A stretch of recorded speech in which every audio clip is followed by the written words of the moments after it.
Yo guys, Octavigon here, backing at you with another episode of Behind the Curtain. In today's episode, as you guys can see, we are doing it on Sethbling's new PvP minigame for 2 players called Death Swap. Well, technically for 3 players. But, so yeah, let's get dived into how this actually works. So, how it starts out is you have 2 players step on the pressure plates. You have your player 1 and your player 2, and then you have your 3rd player, which is just the spectator, which really causes the game to work. So, back here, this was all sandstone. I just color coded it into all the circuits, well, all the components at least, of how it works. So first things first, when player 1 steps onto that pressure plate, which is right there, what's going to happen is it's going to set it to where the command block the command block output is false. So that means that you can't see any of the commands that are going on. It's then going to add the team, or create the team, called player 1, and then it's going to cause everyone to leave their team, if they were on a team or not on a team. So that's how that works. It's the same exact thing on the opposite side. Command block output false, except it's going to add player 2 team, and it's going to cause everyone to leave a team. Now what happens is when both people step on that pressure plate, if I can get down in here, when both people step on this, it's going to shut off these torches, those redstone torches, which will then power, man, it's hard to get around in here, which will then power this piston, which breaks that redstone, which causes this unable to work, so it's kinda only a one-time use thing, and causes that to break. So yeah, no one else can become player 1 or player 2, and then it's going to cause the person that was standing on that pressure plate to become player 2, and the person that was standing on that pressure plate to become player 1. And so once that happens, one tick later, you have this big array of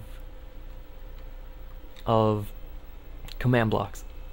And so this is identified by the blue colored wool, and this is the setup of how the game is going to work.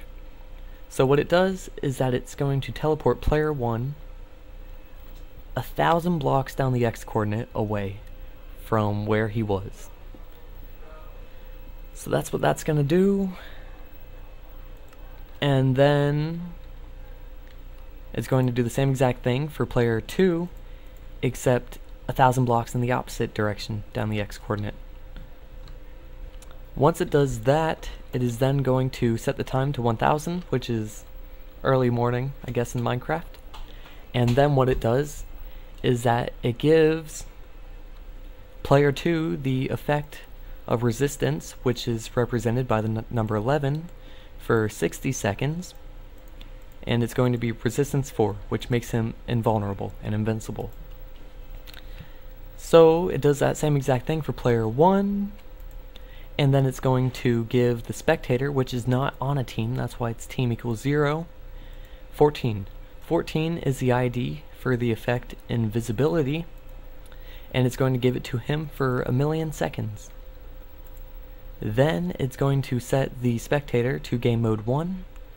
So you gotta really make sure that there's only 3 people on the server while you play this, or it won't work as good. So then it sets the spectator to game mode 1, which is creative mode. It's then going to say the player on, or the player that's on player 1 team. So it's just gonna shout out, say Octavigon is player 1. And then it's going to do the same exact thing for player 2. It's just going to say Octavigon is player 2 if I was both players. And then 4 ticks later, it's going to teleport the it's going to teleport the spectator to player 1's location. So that's where it breaks off, and then it also goes up here, which powers this piston. So what happens is when this block is placed right there, when there's a block right there, you can see it activated that clock, except the clock will continuously go And what happens is it's attached to this dropper. Now this dropper has 7 items inside it. It has 6 colors of wool and 1 diamond hoe. Now what this makes is that there is a 1 in 7 chance every single time this dropper is powered that it will activate the rest of this circuit. What I mean is whenever this is powered, it's going to place either a piece of wool or the hoe inside the hopper. Now this comparator takes the redstone or the capacity of the hopper and attaches it to a repeater. So if it's a block of wool, it's only going to power one signal strength for the redstone. But if it's the hoe, it's going to power several, which will power the repeater, which activates the rest of the system, and the teleport swap. So that's how it does its random time. And so down the first path, what it does is it teleports the spectator to player 2. Now this is kinda a big triangle, so I'll try to explain it as good as possible. So what happens is you have your 3 people. Let's see if I can represent this in my inventory. This is going to be interesting.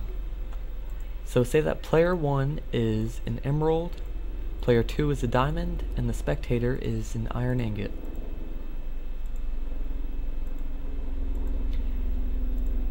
Actually, I can even rename these items.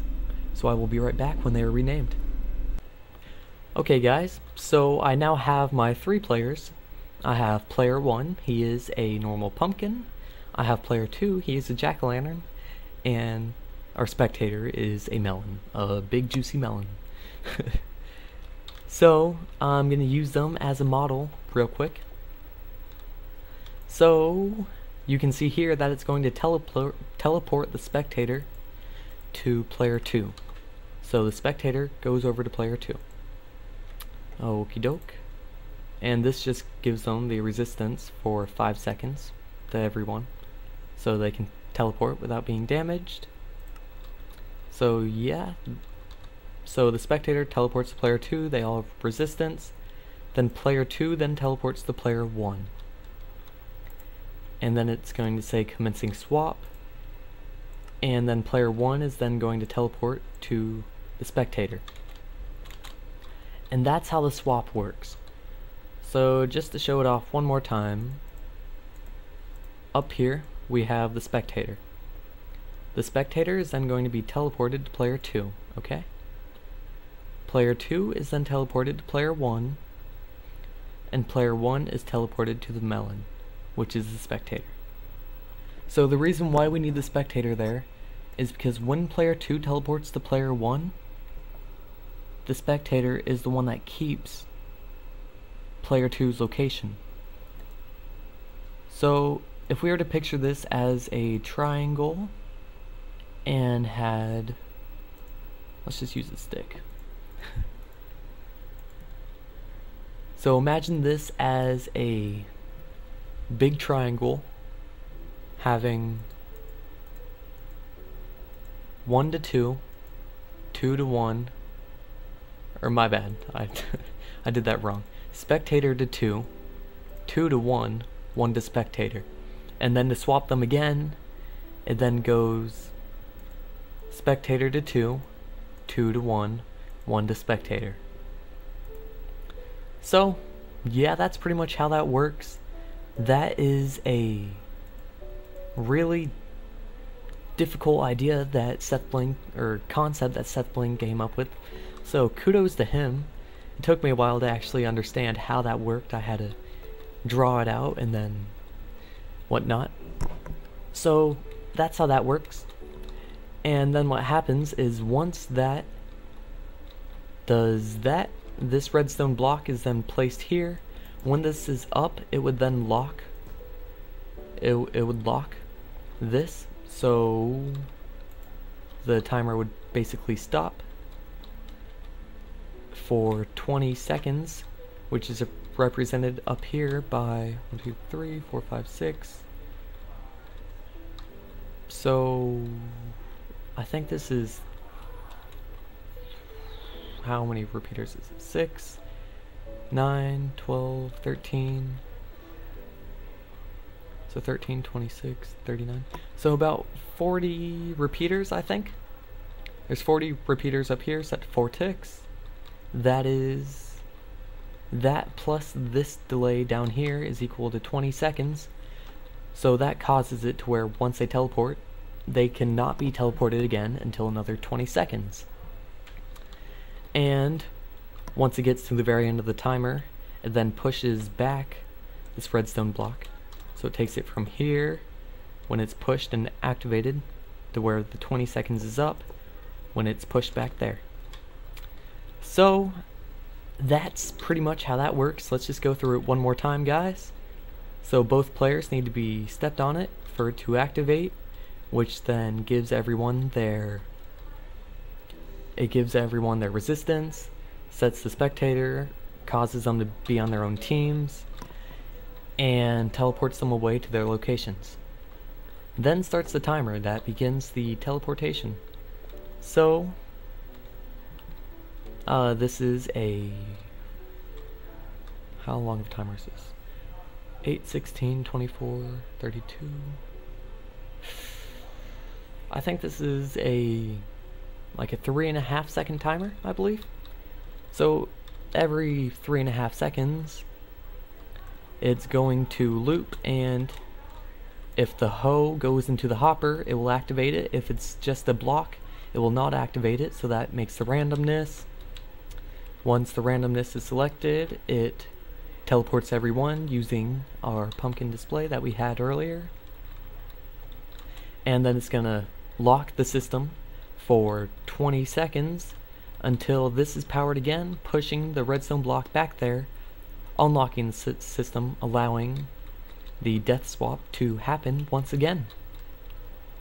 So seems like a lot, really. If you guys were here and you can see all this, it would make a lot more sense. Well, guys, this has been yet another episode of Behind the Curtain.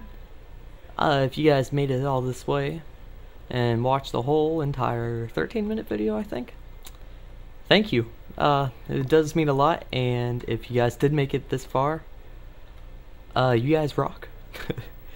So yeah, that's pretty much it for this episode. We just went over how the death swap works for Sethbling's death swap minigame. So yeah, if you guys enjoyed, don't forget to leave a like. Please do like. I like your guys' feedback. I like it a lot. Like. Just gonna say like another 10 times. Like. Okay, I lost count. But, yep. So, don't forget to like. Subscribe if you guys want more of these. And if you guys have any more suggestions or ideas about anything of the mini games or adventure maps or puzzles that you've seen and are confused about how it actually works, just comment. So, yeah. Peace out.